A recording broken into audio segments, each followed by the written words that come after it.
시청자 여러분 안녕하세요. 혼자 다 아는 남자 혼다입니다. 오늘 시간에는 항우를 제압하고 초안 쟁패에서 승리를 거둔 항고조 유방, 그리고 북방을 제패한 흉노가 충돌하기 직전에 두 세력 사이에 끼어있던 존재들에 대해서 이야기를 해보려고 합니다. 바로 유방의 휘하장수였던 한신과 노관인데요. 이 두 인물은 사마천 사기열전에 함께 묶여서 수록되어 있기도 합니다. 제가 유방과 묵돌의 충돌을 다루기 이전에 두 인물에 대해서 이야기를 하는 이유는 두 인물의 삶을 통해서 항고조 유방의 탄생부터 흉노와의 충돌, 그리고 그 이후의 이야기까지 설명하는데 두 인물이 중요한 축이기 때문입니다. 오늘은 두 인물의 삶과 흉노와 한나라의 충돌 직전까지 이야기를 다뤄보도록 하겠습니다. 항고조 유방이라는 인물의 출발점은 노관이라는 인물로 설명이 가능합니다. 노관은 유방과 같은 풍읍 폐연 출신인데요. 현재 중화인민공화국 강소성 서주시 폐연입니다. 오늘날에도 같은 이름으로 폐연인데요. 노관은 항고조와 단순히 같은 마을에 거주한 것 이상으로 매우 강한 인연을 가지고 있습니다. 노관의 부친이 항고조의 부친인 한해 태상왕과 매우 친했던 건데요. 그러니까 유방과 노관은 서로 아빠 친구의 아들 관계였습니다. 그것뿐만이 아니고 유방이 유태공의 셋째 아들로 태어난 날, 노관도 동시에 같은 날에 태어나게 됩니다. 당시에 유방과 노관의 부친은 둘 다 형언할 수 없는 기쁨에 사로잡힌 상태에서 서로 축하하는 그런 상황을 맞았을 거라고 추측이 됩니다. 방송을 듣고 계신 분들 중에서 특히 자녀를 두신 분이라면 어떤 그림이 펼쳐졌을지 머릿속에 훤히 그려지실 거라고 생각을 합니다. 사서에도 마을 사람들이 양고기와 술을 가지고 경사를 축하했다고 이야기를 합니다. 항고조와 노관은 같이 글도 배우고 서로 친하게 지내는 와중에 당시가 진나라의 혼란기였기 때문에 한 가지 소용돌이에 휩싸이게 됩니다. 그래서 진나라의 죄를 짓고 숨어 다니게 됐는데요. 이전까지는 두 인물 사이에 위계가 없이 묘사가 되는데 이때부터 항고조 유방이 노관의 리더로서 묘사되게 됩니다. 유방이 죄인으로서 피해 다니게 된 사정은 이렇습니다. 유방은 정장으로서 진해 황릉공사에 동원될 인부들을 데리고 함양으로 인솔에 가지만 진나라의 가혹한 노동과 형벌은 당대에도 굉장히 유명했습니다. 그래서 이걸 두려워한 인부들이 차례차례 도망치게 되고 여기에 난처해진 유방은 괴로워서 술을 퍼마신 상태에서 나머지 남은 인부까지 에라 모르겠다 하면서 전부 도망치게 한 다음에 자기도 갈 길이 없는 다른 인부들과 함께 잠적을 해버리게 됩니다. 유방이 그렇게 잠수를 탄 상황에서 바로 진승과 오강이 대탁향, 그러니까 오늘날의 안위성 숙현 부근에서 진나라 황실에 대항해서 봉기하게 됩니다. 그리고 이 사건 이후로 진나라 왕조는 빠른 속도로 와해되게 됩니다. 이렇게 반군의 세력이 들불처럼 커져갔기 때문에 유방이 이전에 지은 죄는 유명무실해지게 됩니다. 그래서 유방 또한 폐연에서 진나라의 반기를 들고 일어나게 되고 노관은 너무나 당연히 그의 빈객이 돼서 그 거병에 참여하게 됩니다. 바로 이 시기에 한왕신이라고도 부르는 한신과 유방의 접점이 생기게 되는데요. 이 인물은 한 양왕의 손자로서 키가 8,5촉인 거구의 사내라고 묘사가 되고 있습니다. 여러분이 흔히 아시는 인물로 국사무상으로 불리는 대원수인 회음우 한신과 이 한신은 서로 다른 인물입니다. 그런데 한왕신이라고 불리는 이 한신이 한나라의 후예이자 키가 매우 큰 거구였다는 사실이 와전돼가지고 회음우 한신을 수식하는 그런 이야기가 되기도 합니다. 그 부분은 좀 구별하실 필요가 있습니다. 어찌되었든 오늘 이야기에서는 한왕신 한신을 주요 인물로 하고 있기 때문에 이 인물을 그냥 한신이라고 부르고 대원수인 한신은 회음우 한신으로 네이밍을 하도록 하겠습니다. 자, 여기서부터 한왕신으로 불리는 한신이 유방의 휘하로 들어가서 공을 세우는 과정이 시작되는데요. 이 인물의 전공 역시 만만치가 않습니다. 그리고 회음우 한신보다 유방과의 인연이 더 오랜 기간 지속되기도 하고요.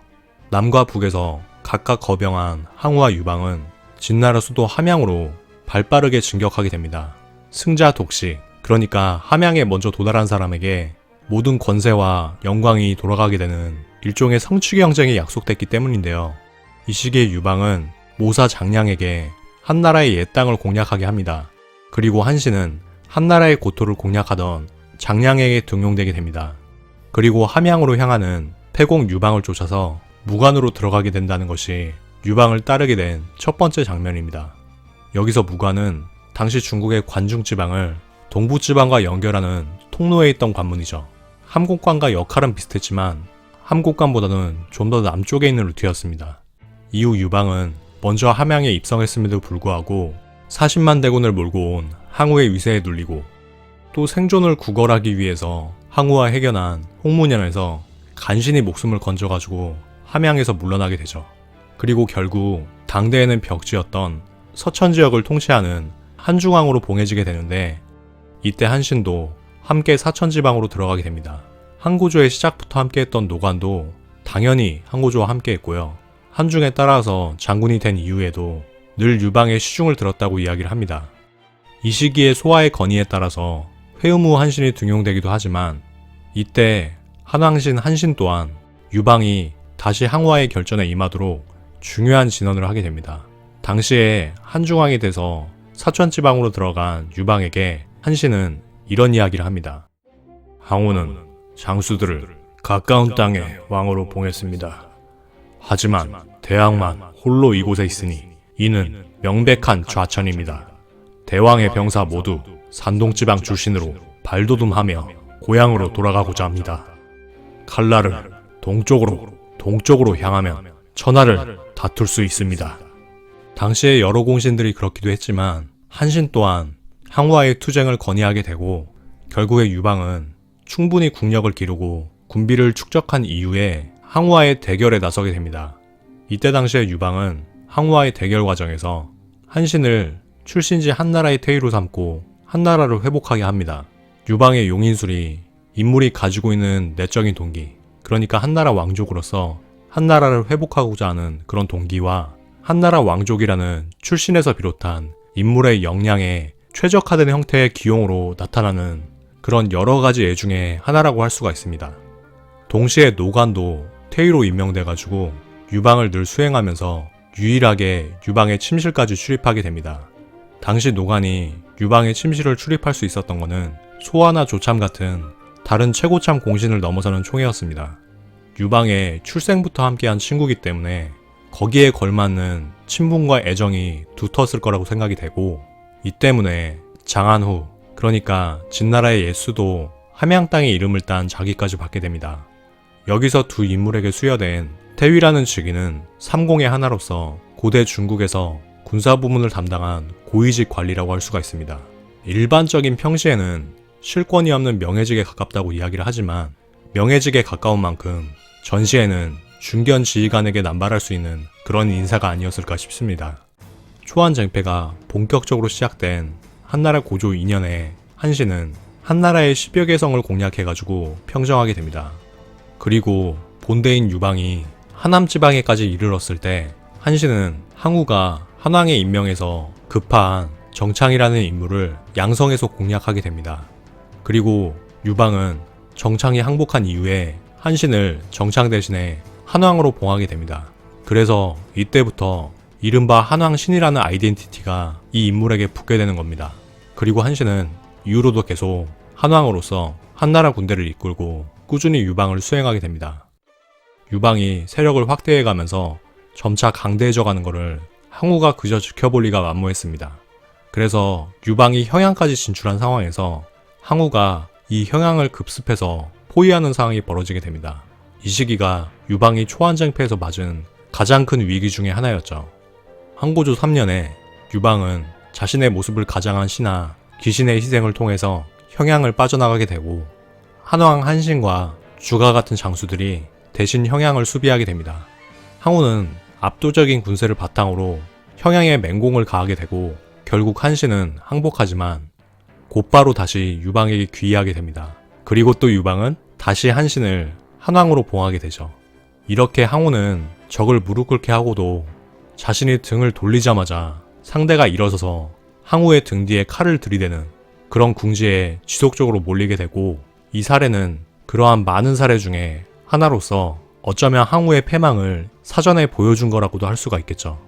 이런 상황에서 항우의 패망을 사실상 결정한 것이 바로 회음우 한신의 북벌입니다. 회음우 한신은 북벌 과정 중에 조나라와 대나라 그리고 연나라의 공략에 나섭니다.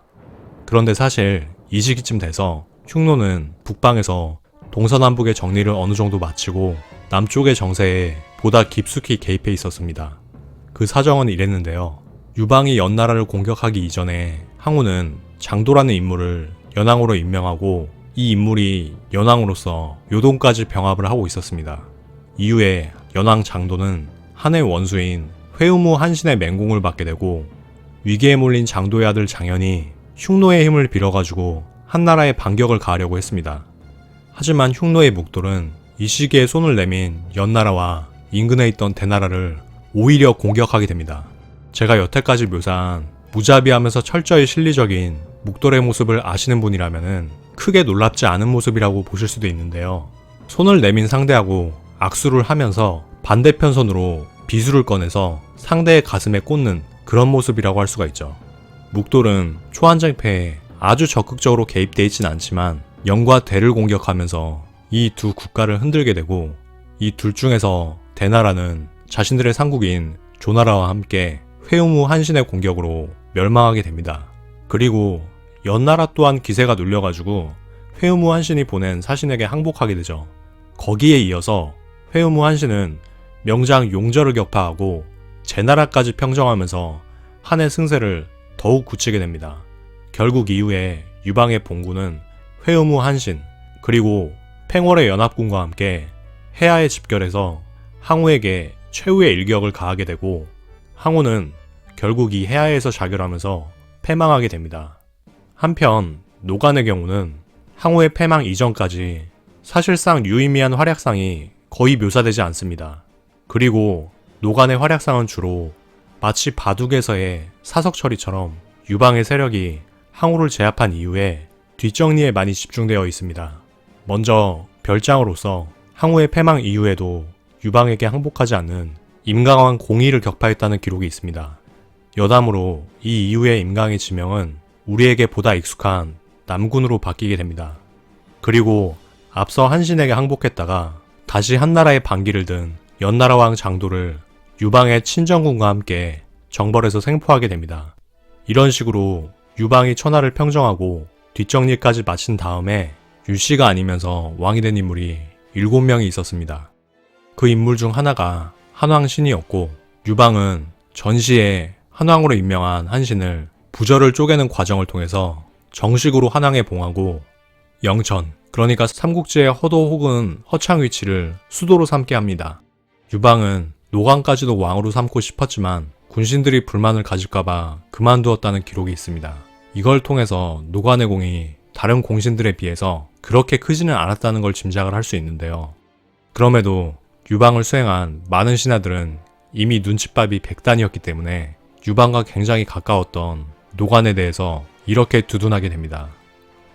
태위 장화는 노간이 늘 황상을 따라다니며 천하를 평정했으니 그의 공이 가장 큽니다. 그를 연왕으로 삼는 것이 좋을 듯합니다. 이렇게 해서 노간까지 연왕에 오르면서 한신과 노간은 모두 일국의 왕으로 등극하게 됩니다. 두 인물 모두 행복하게 해피엔딩을 맞게 되냐 하면은 세상 일이 그렇게 간단치가 않습니다. 바로 유방이 대대적인 토사구팽을 단행하면서 숙청 또는 좌천의 바람을 불러일으키게 되는데요. 한고조 6년 봄 유방은 조서를 내려가지고 한신을 한왕 자리에서 북쪽 태원군의 왕으로 이봉하게 하고 진양 땅을 본거지로 삼게 합니다. 이 시기의 유방은 이렇게 명합니다.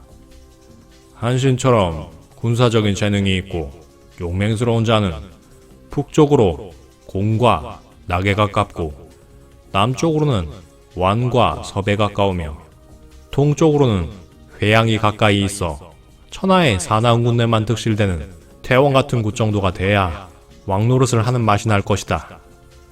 참 이 상황을 보면 아이러니한 게 과거에 유방이 항우에게 좌천됐으니까 항우에게 대적해서 삼진을 평정해야 한다고 설득했던 그 한신이 이제는 자신이 용기를 불어넣고 적극적으로 도왔던 인물인 유방에게 대놓고 험지로 보내지는 좌천을 경험하게 됩니다. 여기서부터 한신과 흉노의 조우에 대한 이야기가 나오게 되는데요. 한신은 퇴원국으로 가서 북방의 정세를 경험한 다음에 유방에게 이런 요청을 합니다. 나라가 변경에 치우쳐 흉노가 자주 쳐들어옵니다. 수도 진양은 변경의 요새와 너무 떨어져 있으니 부디 마읍으로 본거지를 옮기게 해주십시오. 이 이야기를 보게 되면은 묵돌의 흉노가 한나라 북방의 퇴원국을 향해서 적극적으로 약탈과 위력 정찰을 진행하고 있었다는 사실을 알 수가 있습니다. 유방은 이런 한신의 전략적 판단에 수긍하고 천도를 허용하게 되는데요. 한신의 이 선택은 전략적인 판단인 동시에 한신 스스로를 더욱 위기에 가깝게 몰아넣는 계기가 되게 됩니다. 이후의 상황 때문인데요. 이 한신의 위기와 관련된 이야기는 흉노와 한나라의 대대적인 충돌에 대해서 다룰 다음 방송에서 묘사해드리도록 하겠습니다. 지금까지 계속 시청해주셔서 감사하고요. 이 영상이 유익하거나 재밌으셨다면 구독과 좋아요, 그리고 알림 설정까지 해주시면 감사하겠습니다. 또 제 방송에 대한 댓글을 달아주시면 최대한 건설적인 피드백을 드리겠습니다. 감사드립니다.